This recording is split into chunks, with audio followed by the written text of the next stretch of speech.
ஒரு real life Superman பத்தி தான் உங்க கூட ஷேர் பண்ண போறேன். 1996 ஸ்காட்லாந்து பெர்த் சிட்டில ஜாய் மில்னேங்கிற ஒரு லேடி வாழ்ந்துட்டு வந்தாங்க. அவரோட ஹஸ்பண்டுக்கு சில நாட்களாக கை கால் நடுக்கம், கெட்ட கனவுகள், நடக்கிறதுல சிரமம் அப்படின்னு நரம்பியல் பிரச்சனைகள் வர ஆரம்பிச்சது. டாக்டர் கிட்ட போய் காட்டினா அவர் பிரெயின் ஸ்கேன்லாம் எடுத்து பார்த்துட்டு பார்க்கின்சன் அப்படிங்கிற ஒரு நரம்பியல் நோய் அவருக்கு வந்துருச்சு அப்படின்னு சொல்லிட்டாரு. ஆனா சில நாட்கள் முன்னாடி வர ரொம்ப நல்லா தான் இருந்தாரு அப்படின்னு கேட்டா இந்த நோய் 10-12 வருஷத்துக்கு முன்னாடியே சைலண்டா பில்ட் ஆக ஆரம்பிக்கும். அந்த டைம்ல இப்படி ஒரு நோய் இருக்குன்னு உணர முடியாது, டயக்னாசிஸும் பண்ண முடியாது அப்படின்னு சொன்னாரு. பிறகு நாளாக அவரால் நடக்க முடியாம கூட போயிருச்சு. தினமும் மெடிசன்ல தான் அவரோட லைஃப் ரன் ஆகிட்டு இருந்துச்சு. ஜாயும் தன்னோட கணவரை கடைசி வரைக்கும் ரொம்ப நல்லா பாத்துக்கிட்டாங்க. 2012 அந்த நோய் தீவிரமாகி அவர் இறந்துட்டார். 2012க்கு பிறகு ஜாய் மில்னே தன்னோட கணவரோட நினைவுகளோட தான் வாழ்ந்துட்டு வந்தாங்க. ஒரு நாள் ஜாய் மில்னேவோட ஊர்ல பார்க்கின்சன் நோய் பற்றி விழிப்புணர்வை ஏற்படுத்த மெடிக்கல் ரிசர்ச் டீம் மீட்டிங் ஒன்று நடத்தினாங்க. அங்கதான் அந்த நோயை கட்டுப்படுத்தக்கூடிய ஒரு சூப்பரான மிராக்கிள் விஷயம் நடந்துச்சு. அங்க ஜாயும் வந்திருந்தாங்க. அங்க வந்திருந்த எல்லோர போலையும் ஜாயும் அவங்களோட அனுபவங்களை பகிர்ந்துக்கிட்டாங்க. அப்பதான் அந்த விஷயத்தை ஷேர் பண்ணாங்க ஜாய். சிம்டம்ஸ் வெளியே தெரியற வர இந்த நோய் இருக்கிறதே கண்டுபிடிக்க முடியாது. ஆனா அவருக்கு இந்த நோய் கன்ஃபார்ம் ஆகிறதுக்கு ஒரு 10 வருஷத்துக்கு முன்னாடி இருந்தே ஒரு மோசமான ஸ்மெல் அவர்கிட்ட இருந்து வரத உணர்ந்தேன். ஆனா அதை வேற யாராலையும் உணர முடியல. நானும் அதை கேஷுவலா எடுத்துக்கிட்டேன். ஆனா ஒரு 10 வருஷம் கழிச்சு அவருக்கு பார்க்கின்சன் நோய் வந்திருக்கு அப்படின்னு டாக்டர்ஸ் கன்ஃபார்ம் பண்ணாங்க. அந்த ஸ்மெல் இந்த நோயோட தொடர்புடையதா அப்படின்னு இப்போ வரைக்கும் எனக்கு சரியா தெரியல அப்படின்னு சொன்னாங்க. அங்க வந்திருந்த டாக்டர்ஸுக்கு இவங்க சொல்ற விஷயம் புதுசா இருந்துச்சு. அந்த ஸ்மெல் வேற யார்கிட்டயாவது இருந்து வந்ததா அப்படின்னு கேட்டாங்க. இல்ல, இந்த நோயால பாதிக்கப்பட்டவங்க கிட்ட இருந்து மட்டும்தான் இப்படி ஸ்மெல் வர்றதா உணர்ந்திருக்கேன் அப்படின்னு சொன்னாங்க. இந்த நோயால் பாதிக்கப்பட்டவங்க இங்க இருக்காங்களே, இவங்க கிட்ட இருந்து அந்த ஸ்மெல் வருதா அப்படின்னு கேட்டாங்க. எஸ்,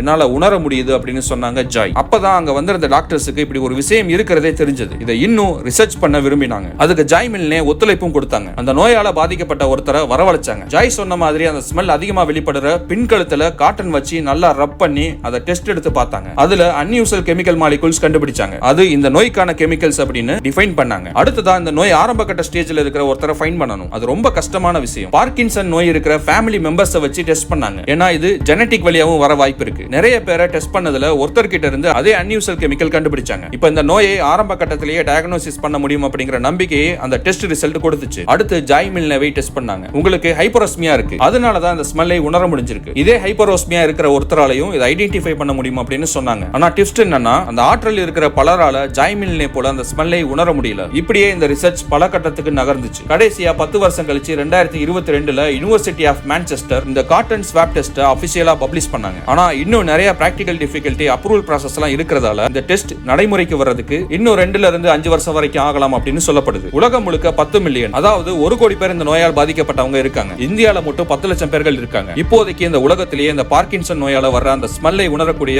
ஒரே ஒருத்தவங்க ஜாய் மில்னே மட்டும் தான். இப்போ அவங்களுக்கு 75 வயசு ஆகுது. இந்த வீடியோ உங்களுக்கு பிடிச்சிருந்துச்சு அப்படின்னா உங்களோட ஃப்ரெண்ட்ஸ் அண்ட் ஃபேமிலி சர்க்கிள்ல ஷேர் பண்ணுங்க. நீங்க யூடியூப்ல இருந்தா சப்ஸ்கிரைப் தட்டுங்க, இன்ஸ்டால இருந்தா ஃபாலோ தட்டுங்க. தேங்க்யூ.